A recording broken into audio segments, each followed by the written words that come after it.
should pay Someone else. Pay some kid. Yeah. Come on in. Like a day rate. You're like, bro, I'll give you $100 today. Just film me Make for an me hour look playing super basketball good. and give me like 15 reels. Yeah.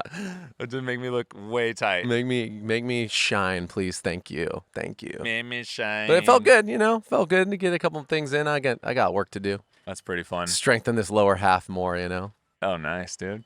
Yeah, I did some knees over toes yesterday. Did you? My legs are so weak right now, dude. It's so lame. And then I had this left knee pain thing. Same, dude. So left knee pain is so sick. Got to figure it out. Might be patellar tendonitis, might not. I don't know. For me, it is. Don't worry, I've got left eye situation too, so it's fine. My whole left side of my body is just shutting down.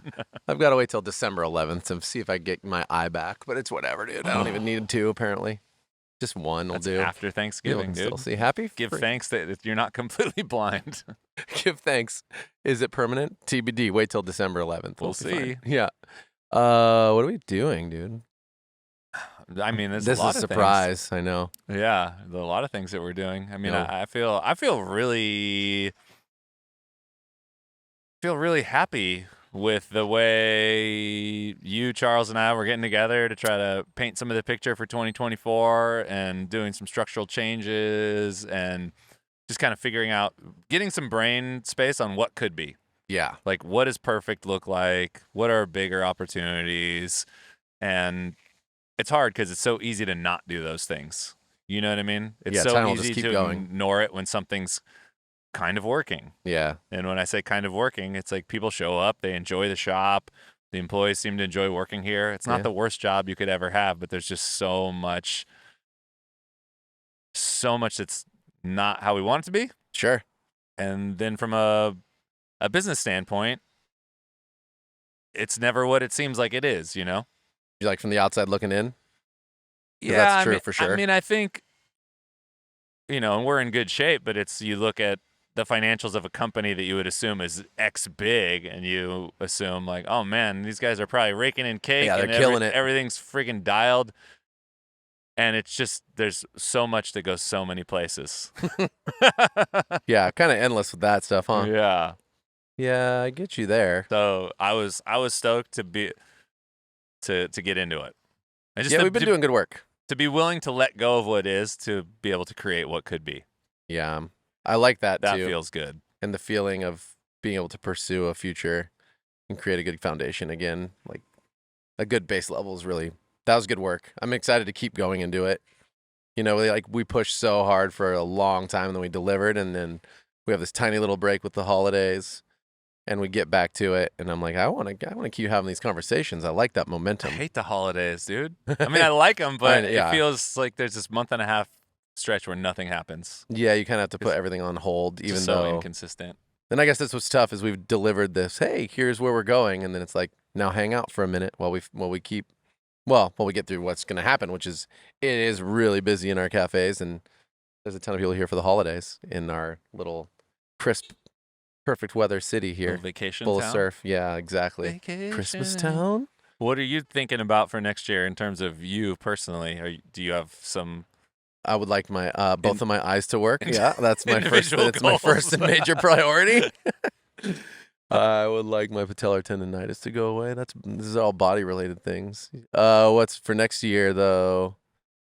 Yeah, I mean, the way we're looking at structuring here, I am excited to lean into experiences in our company and to be able to work on the company instead of kind of working in this limbo space where we are working on the company, but we're also kind of, sustaining and filling specific gaps that were taking probably more time than what it would take to just work on future concepts and things that would be really supportive. And we've always tried to do a lot of this work that we are setting in place, actually creating more training videos or creating and clarifying some of the structures and the accountability pathways and charts, like all that stuff we've always worked on in tandem with everything else. And because of that, only a little bit gets done in bite-sized chunks along the way. And there's always stuff that comes up, and us finally turning the page and setting up the initial structure to allow us to work on the company, I think is going to be, like you said, really freeing. And I think it's going to give me a lot of energy. Yeah. But, we got to, I'm waiting on that. What else on next year? I've been thinking about it a little bit. I think a lot of it, though, does kind of come into settling into this next phase. Because for me, that's been a struggle. Is what do I? How do we pursue what's next? And I didn't really feel like I had all the equation lined up in terms of how to pursue it well. So it's been really helpful. What was missing? Well, the The structure, the structure. accountability chart, all that work we've been doing, there is still, like a little bit more of delivery of, hey, we all want an amazing experience. We all want potentially more, and you can find your own. You can insert whatever that might be because I think in every single level, people want more in our company. You kind of just find your way if you're listening to what that could be. And some of the reality is, you know, yourself, Charles, and myself need to be able to work on that in general, whatever those directions may be. And that's something that I think we can say to our team and they'll understand what it means now.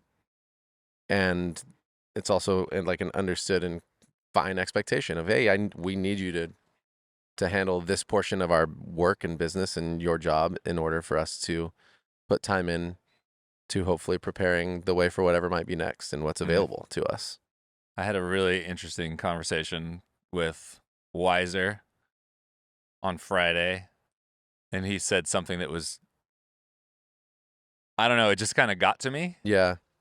because he was like, well, let me tell you what I see from the outside looking in. From before I worked here Yeah. to where it was now. He's like, what I saw was a brand that had a feel to it and a sense of direction and a vibe. You know, I'm paraphrasing here. Yeah. And what it looked like it happened was from really early on, probably too early, you guys gave away a certain amount of your voice in Right. good faith to people who maybe didn't really understand it or weren't equipped to understand it or couldn't take it where you needed to go. And from me as a guest, I didn't like that much. I Yeah. felt like I always wanted more of you and more hands-on, and I totally get that you guys had to grow and you had to do some other things. And that kind of went along for a while, and then the pandemic happened, and then, I came on, and it seems like we're trying to get our ducks all in a row because the universe has changed a little bit. And now it feels like you're kind of taking back the reins on the things that you guys do really well Right. and are being really clear about what everybody else needs to do to support that and vice versa. He's all, and that feels really good Yeah. because what I've always wanted is more of you guys in the right areas. Totally. And that felt kind of like a really interesting snapshot of our company because I'm like, dude, I totally agree Feels with pretty all of accurate to those me. points of view. Yeah. Yeah. Totally. And I don't know, it's interesting to have a thing and not feel like you can do exactly what you want with it. Yeah. I mean, it's tough because you have to.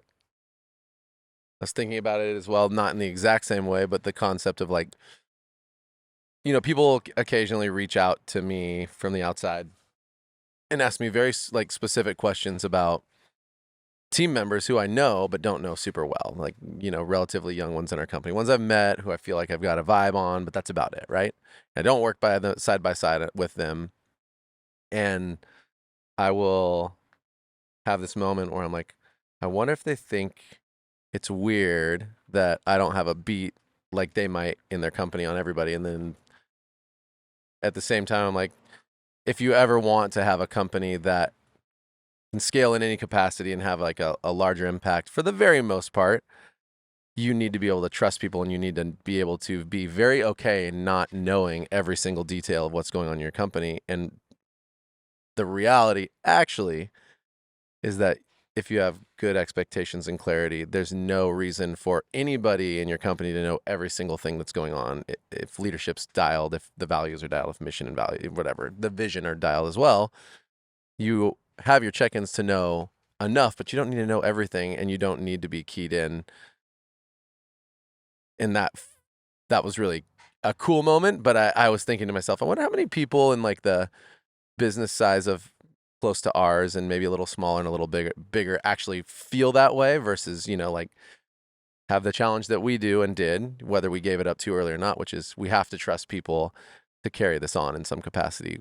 I wonder, I'm so curious now, what kind of questions are you getting? Oh, they're not even big ones. They're just like, hey, I'll insert random person's name because it doesn't have to be real, but hey, how's Jeremiah working out? And I'll be like, they have really good energy. And it's like somebody, Who's asking this question? an owner of another coffee shop who the person worked for. Oh, And okay. So it's an ex-employee. Oh, right, it's right. it's somebody who owns a coffee company somewhere else in their employee. And we have one of and their now old as a team employees member now. here. Yeah. And so I'm like, they're awesome. And I don't go deeper than that. I'm like, they have great energy. They seem engaged when I'm around. It's awesome. And there's just, there's those levels. I've met them all along the way. The business owner, the first business owner I worked for, they control and know and have a say on every single detail in some capacity. And that for someone like that would be like, what? You don't like, they would have that perspective potentially. Like, you don't know, you're not like training them yourself and things like that, Do you think those are just smaller shops, or is it's maybe Well, I'd both? say It's a it's different smaller vibe shop, and sure, but yeah. it's also a different vibe. Like I think companies for sure that have 3, 4, 5 shops are probably there's owners who are equally invested in that way, like and focused in that way. And I mean, invested is a weird way that's to the put wrong that, right? word, but like, well, they're investing all their energy and time into knowing everything, and so whether that's good or bad, but like, yeah, they're focused in that way, and that I'd say I've seen people like that at that level, and they would think it'd be bizarre that you would let other leaders kind of run the show completely. I fucking love it so much. It's the way. I really love it. It's super enjoyable because it helps me do the things that I do really well. Yeah. So case in point, and this is where I get into trouble, and I know other owners can get into trouble. So Nick and Dante over at Beeline at the shop where I Yeah. have a car, they're kind of like members garage / speed shop / cultural hub of the community. Right. Nick's really interested in coffee. They did coffee before, and they wanted to do something. And I had this whole conversation with him about, what we could do, and we could do this, we could do that. And it's like, sick, let's meet on Monday. And then I had to hit him back, and I was like, look, we just did a dream scope for 15 minutes, but the reality is like, if we just do this through me, I'm going to fuck up the whole program for everybody. I'm going to overpromise to you and underdeliver, and I might not even know what's possible. So let's just carve out some time and we'll meet with Gene. Yeah. And they're like, cool.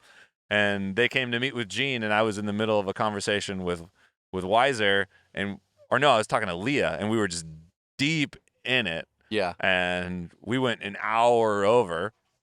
And by the time we were done, I was like, hey, sorry. And they're like, oh, no, good. Like, we got it all figured out. Right. Like, Gene figured it all out. We're good. Yeah. I'm like, perfect. And that's Gene's the baller. That's She's got great. it. Because Yeah. what I want to do is, I'm really making connections, like just seeing what's possible, Right. In this space. And she can take care of the details. That's what she's doing really well, making them feel taken Right. care of. And it's setting like, up opportunities is like, great. that's so cool. Mm-hmm. I love it. Yeah. It's a different world. Yeah, it's when things go really, really well. And to be able to do that and to trust that that's going to go well, it's not just trust, too. It's like doing the work to get the right people totally. in play and building the culture where the trust is earned. And, people, it's like she actually wants to do the best job possible. Like, Absolutely. so. And you're sitting with these people as well. It's not like you're tossing them into this deep end of go do that and then you never talk again. You're still having connection points along the way with your team members, our team members. So yeah, but I agree with you. It's so much more. Well, and with her, powerful. It's like I really don't have any connections with her aside from. So I work with Mark a lot. Yeah. Who is, technically, quote unquote, her, her boss or like the leader of her department. But I love it when the roles are really well defined. Everyone's taking ownership of what they need to do. It's kind of like what you said. I don't actually need to have a connection with her on a regular basis. I mean, we share an office table, so we're in there talking. There's fun and talking all the time, and camaraderie. we have a relationship. But I don't check up on her work like ever. Nor do I feel the need to, because everything's going as it should be. Because Mark's doing what he needs to do. Because we're having the conversations that we need to have, and there's just like this. We're talking about you. Talking about. Absolutely. Barely. Absolutely. Okay. It's just nice. Well, it is. And the other thing is you, to your point earlier, we could be, or any leader who needs to know and like sign off on everything, could be the bottleneck holding their whole company and opportunities back. And you are, for And sure. you pretty If you much if you're signing guaranteed you off are. on everything, Yep. unless you're working at a really small boutique thing, Sure. there's no way that you're not. Agreed. There's some potential that you're not tapped into. Because when you're saying, man, if someone else has 5 stores and they're personally signing off on everything, that, I mean, I guess it just sounds I mean, you could run it that way. It's exhausting. possible, but you don't.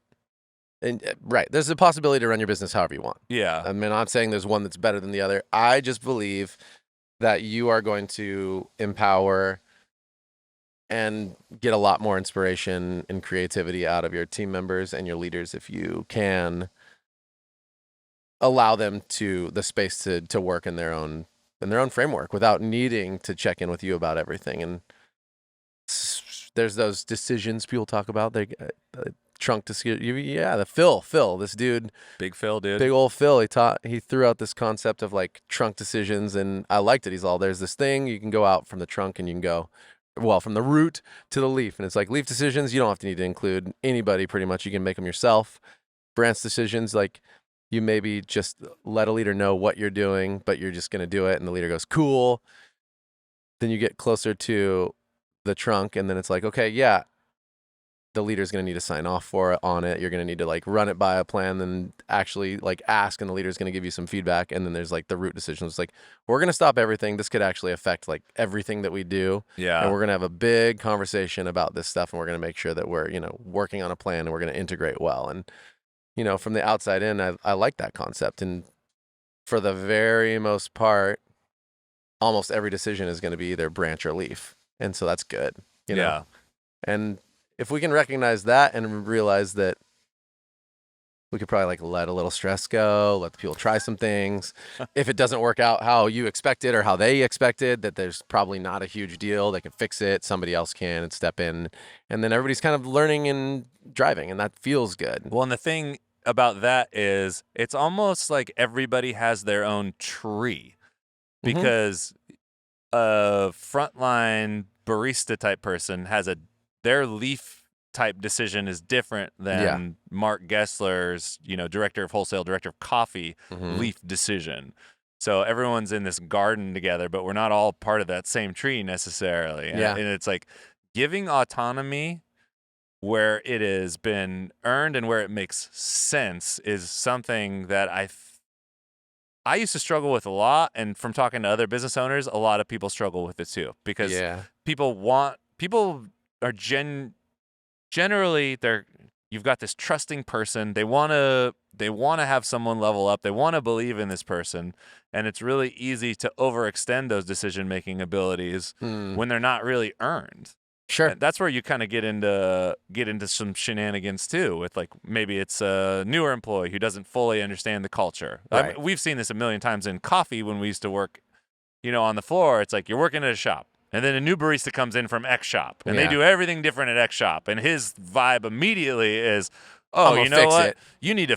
This is wrong. This is wrong. That's wrong. We should do this. And I've been that fucking guy, and that's obnoxious. Yeah. Because I haven't earned the right to make a decision at this place yet, because I'm not really deep enough in the culture to understand what the culture needs. Yeah. Even if I've been through orientation and basic training, I haven't lived it yet.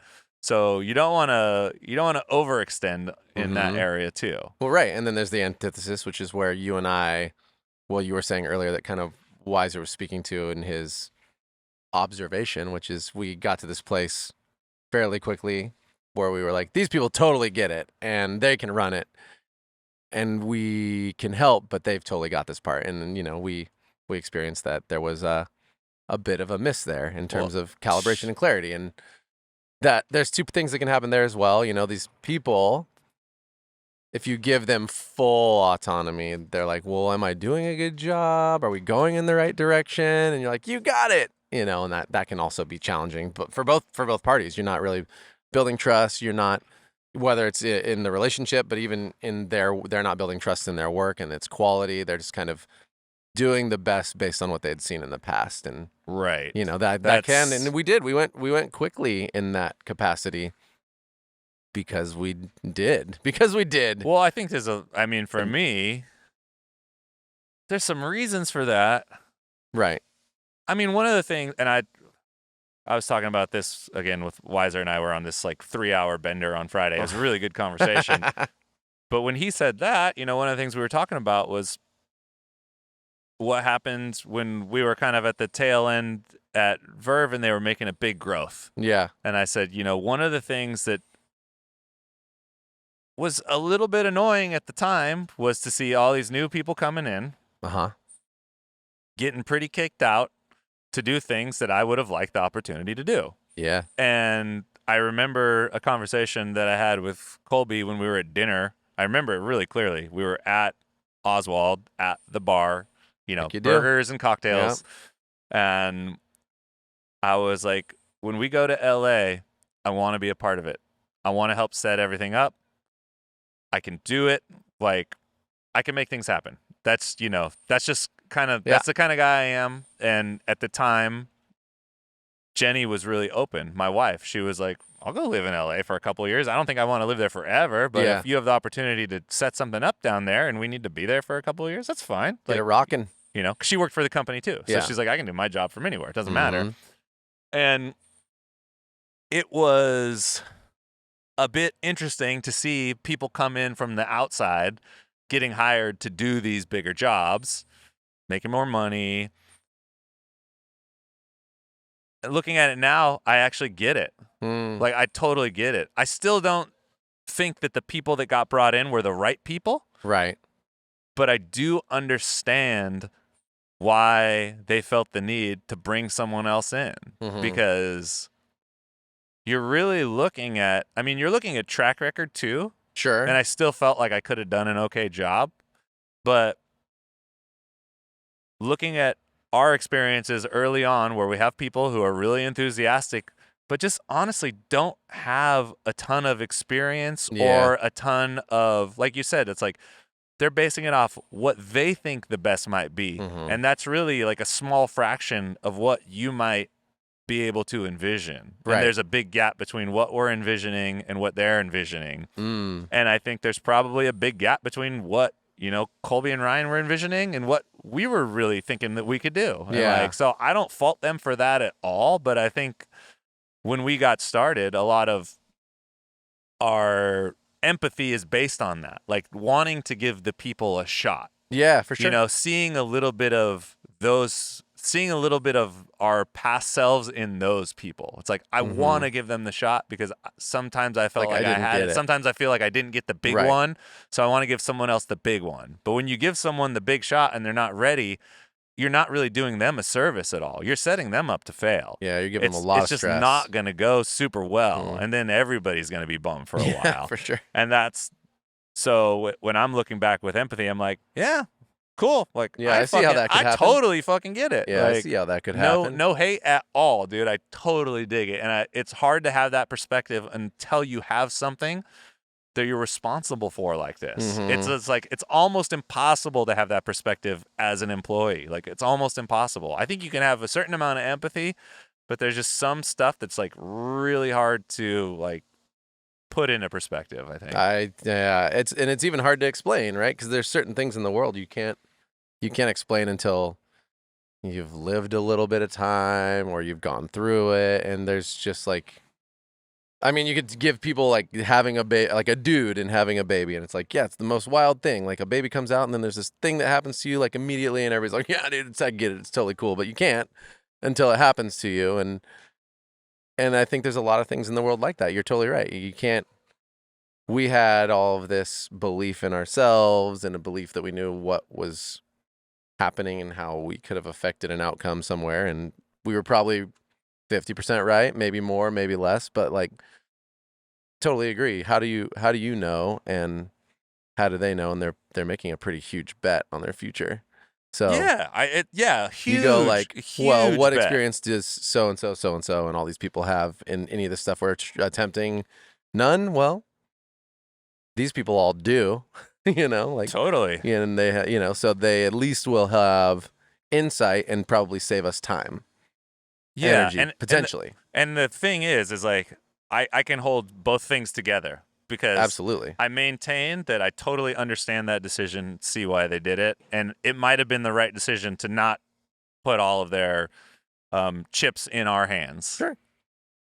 They also put the chips in hands that didn't work out. Like most of those people who came in when we were there, like turned over, and whoever If not ended all. up bringing the vision to reality did it better than even those people could have done. Yeah. You know, and some of those things are like really fucking intense. It's like when I look at their Melrose store, it's like, dude, that place is intense. Yeah. It's like Yeah. design and architecture on a whole nother level. It's like I couldn't have done that. You know what I mean? No, I wouldn't have had an eye for that. Like it's pretty bonkers, you know what I Yeah. mean? So you need someone who can knock those things out, and that for sure is not me. Right. Like, it's Yeah. just, but it's hard for me to quantify that until I see it. Sure. I don't know. Like looking back on it, it's kind of it's just really interesting, and I totally agree with you. Some stuff is really hard to contextualize until you've either lived a certain amount of time, done a certain amount of things. But here's the other thing, though, and I think I could stand by and maintain this.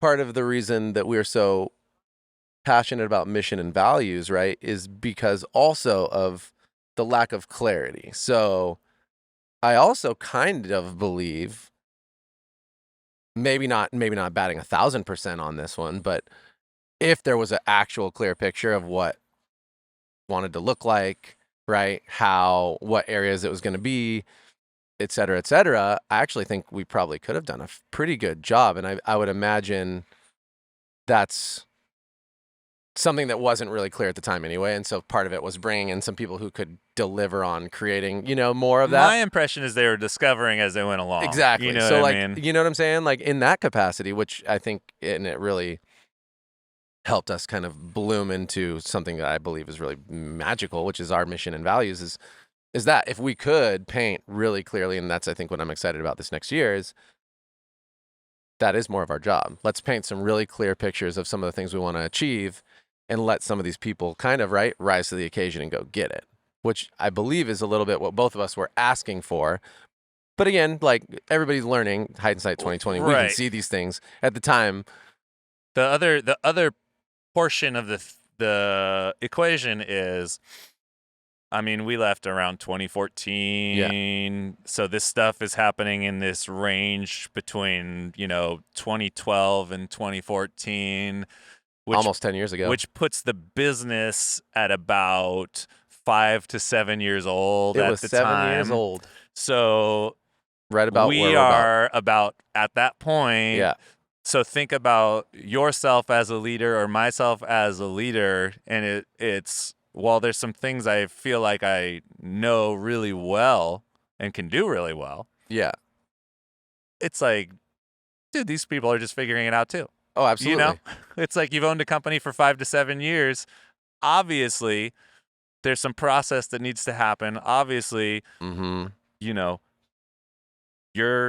on that path you're on that journey of learning as well. Absolutely. It's funny. I don't really get in the meme so much, but you posted that one thing and I was like, damn, I fucking dig that shit when it was somebody posted about their mom. It's like so dude, real. When you're disappointed in your mom or bummed in your mom, just remember it's her first time being alive too. Yeah. And it's so like, gnarly. Everyone's figuring shit out all the time. Yeah. And even, with that age and perspective, we're just on a journey of figuring stuff out. And I feel it's like endless. Yeah, it's endless. And I feel like that's where there's so much we can kind of give in terms of leeway. Some people take advantage of this shit, right? So where it's like, I feel like if you are going to be in this position of leadership and like you are learning, but it's like, it was kind of annoying to not have a clear vision of like, where are we going? Mission and vision, values, like what are we trying to do here? So that's like, that's a base level of something that you can lean into. And, really helpful. Not being an asshole to the people around you, treating people That's kinda generally nice well. too. There's like a list of things that kind of not make you a dick, but Jared's eye is like, I'm looking at it. Tweaking out right now. No, it's always like this. I just always test it. I'm all, oh, cool. That's Camera dumb. one. That's Camera yeah. two? It's Camera cool, one? man. If you ever have a macular edema, it's fucking cool, guys. But if we can keep in mind that, let's say I generally vibe with you. Let's say I'm your employee and I trust you. It's like, okay, Jared's not perfect, but I think he has the best in mind for the company, and I think he has the best in mind for his employees. There's no such thing as a perfect job, but I feel good about this. Yeah. So let's go forward. And within that, just as you're on a journey, every employee is on a journey too, and it's kind of scary to not know what's going on, or not know exactly what's going to happen. But if you have this foundation, it allows you to be in that unknown and feel more empowered in it. And that's one of the things that, we talk to with our leadership group. It's a lot of people want to know exactly what's going to happen. And I'm at this point where it's like, I can't tell you exactly what's going to happen. And part of that is just embracing the journey. We're figuring these things out as we go along. And that's kind of part of the fun of it. Yeah. Like, that's part of the exploration. That's part of this work that we get to do. It's part of this discovery. We're creating this thing. I can give you these anchors. Here's these big cultural anchors. But, like, if we can keep that openness, it's like, cool, like, let's have some fun here. Let's fucking figure this shit out together. Like, I can point the direction, but, like, every little thing, like, we got to be more flexible than that. Yeah, we got to be more open than that. That's, I think, if I could get an overarching perfect statement, it's a tough one for, like, next year, if all of our leadership team really understood, like, how open it is, and also, like, the clarity of what it is to have a mission and values, and how, like, if we were really calibrated on how it all looked, how it all felt, and what it needed to be, and then everybody could see, like, all of the space that there is to operate within those kind of guidelines, and that would probably be, like, the ultimate. If all of our leadership team, if we could just be like, you all know exactly what this whole concept and dynamic looks like, and kind of, like, all the ebbs and the flows of the best versions of hospitality and artistry and pursuing better, and all of these things, and what our best attempts at inspiring connection by creating memorable experiences are. Like, you all understand those concepts really, really well. Like, now let's go, right? Let's go have all this fun. Let's clearly know that we don't know exactly what's going to happen. We're going to try to pursue some things. We're going to hit a lot of them. We're going to end up pivoting on a lot of them, but we're going to keep going. And we all know kind of our playing ground and what we're trying to achieve contextually. Then all of the brass tacks of, the math, the A plus B equals C, or the drink or the cup or whatever, like, that becomes less dramatically important, because we all kind of can agree, like, we look at that and be like, they did it. That fits the bill. Right. It doesn't have to be the bill that I saw in my head exactly, but that definitely fits the bill, and I'm good to go. Mm-hmm. That to me sounds like the place I want to see created in the next year. There we go. So anyways. Time, judges. Hey everyone, that's the podcast for the week. Thanks so much for listening. If you heard something that inspired you, let us know, or tell a friend. These are the types of connections that are the most important to us and that we seek to create every day. If there's something you heard and you want to know more about, send us an email to podcast@catandcloud.com, or head to our website, catandcloud.com/podcast, and let us know. While you're on our site, check out everything we have to offer. Dive deep into one of our single origin coffees, or pick up a little treat for yourself. We have something for everyone, so check it out. Also, find us in the usual places: YouTube, Instagram. We're always there sharing amazing things. All right, that's it. Thanks everyone for being awesome. We'll be back next week.